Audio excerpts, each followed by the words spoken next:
তাহলে যাদের ভিতরে প্রেম আছে আপনার মাইকে বলা কথা তারা কেউ শুনবে না, তারা মাজারে দান করবে। অসংখ্য পাগল ফকিরের খাবার মিলে মাজারের মধ্যে।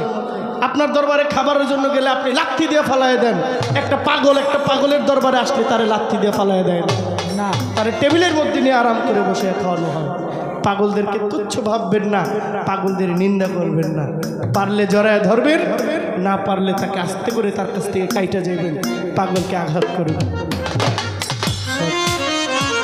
একটু চাপেন বাবু। इश्क नबी दिल में पैदा करो, इश्क नबी दिल में पैदा करो, रसूल खुदा को